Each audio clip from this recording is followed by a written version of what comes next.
ไม่ใหญ่นี่เฮ้ยซื้อตลอดในลูกพอจะมาซื้อน่ะผู้นี้น่ะเคยซื้อน้ำเอ้ยป่ะเซเบิ้งทางหลังเห็นไม่ถูก สองพวกเมียนี่น่ะโม่เราไปซื้อเอ้ย บ่แม่นซื้อน้ำเอ้ยป้าได้ป้าว่าว่ะโอ้ยจะได้บอกแท้ๆเลยแต่ว่าเอ้ยคือว่าส่งให้เราแต่ว่าเราบ่ได้ซื้อน้ำเรานี่เราเขาบ่ได้ซื้อหน่อยได้เนาะบ่ได้เราซื้อเทื่อทำอิฐบ่ถึกเทื่อที่2ถึกบนล่างเทื่อที่3หมอดแซนว่าเด้พอดีเอ้ยส่งหาเราแต่ว่าเราบ่ตอบเลยมื้อนั้นไอ้ปลาก็ว่าอย่างใดก็จึงส่งให้เรานี่ปลาคิดตัวติเราซื้อหมดหลายบ่ เราก็ซื้อหมดหน่วย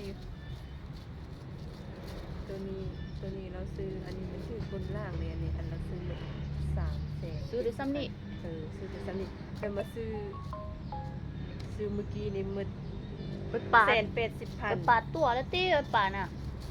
แคบส่งลงไอ้ปลาตัวแล้วตินี่แคบส่งลงไอ้ปลาเบิ่งนะแต่ว่าน้องส่งให้เราตั้งแต่ต้นแต่ว่าเราบ่ซื้อน่ะเราหาก็มาซื้อนี่น่ะไว้ส่งให้เราตั้งแต่มื้อเดือนกันแล้วเราบ่ได้เราบ่ตอบไปกูบ่ส่งมันสุกว่ะมื้อนั้นไอ้ปลาว่าหยังวะไอ้ปลาต้องตัวหาวแล้วค่ะซั่นน่ะเนาะไอ้ปลาตัวหาวแล้วหาลงกดไอ้ปลาละนัดสู้บ่หมอตัว10,000ไอ้ส่งหาแล้วแต่วันศุกร์คือกันโอ้ยบ่กินได้โต๊ะบ่ได้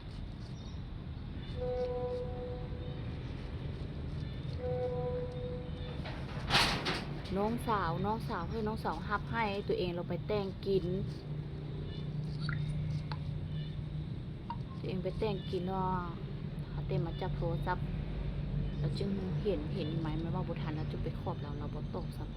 ำซึ่งมาไปกับเป็ดแล้วบ่ทันก็คือบ่ทันตายแล้วกลัวมากบ่ตกก็คือบ่ตกครอบแล้วดิบ่ตกเป็นเรื่องของเราแม่มันเล็กนะจะอยู่ก็คือบ่มาบ่ว่าซั่นว่าสิจำเอาน้ำเขามากันมาเชื่อมันสิ ก็แม่นว่ามันเป็นสเปซมันก็หมดเวลาแล้ว ไอ้จี้มันบ่ฮู้แล่นตรอนเฮ็ดบ่ล่ะอันตกบินไอ้เจ้าขับไปโซบโลดเล่นตลอนนั่นอยู่ลืมเบิ่งคือบ่เสร็จบอกเราว่ามันเป็นเสาเขาปิดเป็น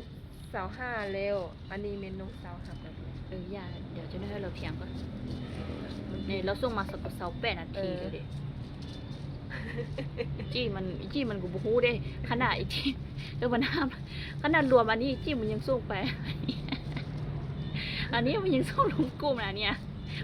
เขาจะว่าสิเขาจะว่าตัวเลขก็ส่งลงเลยจิ้มก็ส่งทุกอันที่เป็นตัวเลขเรายังบ่อ่านว่ารูปตัวเคออกในรูปพันเรายังบ่อ่านเราอ่านแล้วตัวเคนะตัวนี้เนาะเราบ่ได้บ่ได้กินครับสู้เบิด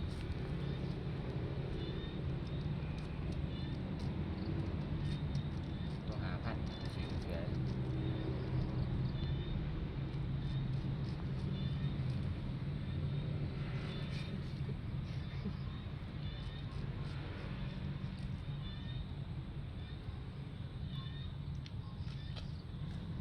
จังเลยเราจะแคปไว้เราเบิ่งก็ยาเราบ่แคปไว้เลยก็ลูกออกโอเคหันไปกับ8แล้วไม่ไปนำ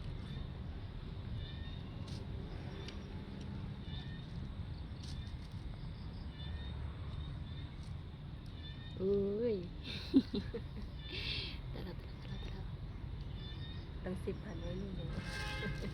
10,000ซื้อ เนาะ แน่บ่ได้มาซื้อดีๆสิจ่ายดูค่อยซื้อน้ำทุกคนหมดแสดไปบ่ถึงจะคนผู้ใดเข้ามาเขาบ่ได้ซื้อหลายเนาะเขาโดนเขามาแล้วเผลอแบบเขาลักมาน่ะ